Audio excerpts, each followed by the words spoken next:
মালদার ডিএসএ ময়দানে আয়োজিত সরকারি পরিষেবা প্রদান অনুষ্ঠানে অংশগ্রহণ করলেন রাজ্যের মুখ্যমন্ত্রী মমতা বন্দ্যোপাধ্যায়। মঙ্গলবার মঞ্চ থেকে একাধিক প্রকল্পের আনুষ্ঠানিক উদ্বোধন ও শিলান্যাস করলেন মুখ্যমন্ত্রী। 123টি জনমুখী প্রকল্পের আনুষ্ঠানিক উদ্বোধন ও 76 জনমুখী প্রকল্পের আনুষ্ঠানিক শিলান্যাস করলেন মুখ্যমন্ত্রী। এর জন্য 1211 কোটি 54,24,000 টাকা অর্থ বরাদ্দ করা হয়েছে। এদিন বক্তব্য রাখতে গিয়ে মুখ্যমন্ত্রী প্রয়াত বাবলা সরকারের খুন প্রসঙ্গে বলেন, যারা করেছে তাদের জায়গা এই সমাজ নেই। বাবলার অসম্পূর্ণ কাজ সম্পূর্ণ করবার জন্য মন না ভেঙে তার প্রতি তাকে নিজেকে উৎসর্গ করবার জন্য, এবং আমরা সবাই তোমার সাথে আছি। তার কারণ আমি চাই যারা করেছে মাফিয়াদের কোনো জায়গা এই সমাজে নেই।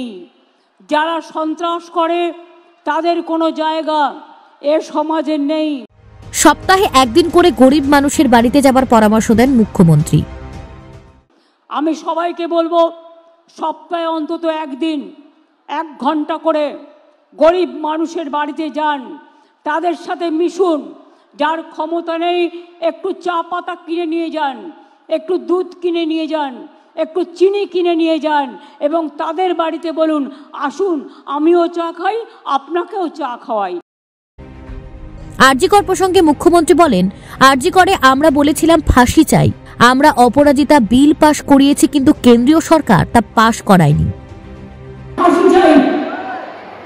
যারা এত পৈশাচিক অত্যাচার করে,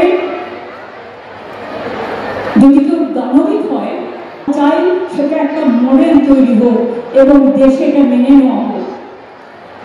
যার মানেটা কি, অনেক কেসে আমরা দেখেছি 2-3 বছরে বেরিয়ে গেছে, বেরিয়ে যায়। তারা অন্যায় করলো, তাকে ক্ষমা করে দেবো কেন বলবে? এই কেসটা আমি সত্যি সব বলতে পারি না। আমি নিজেও একজন লয়ার ছিলাম, আমি আইনটা পড়েছি। মালদা থেকে পরিতোষ সরকারের প্রতিবেদন, নিউজ টুডে।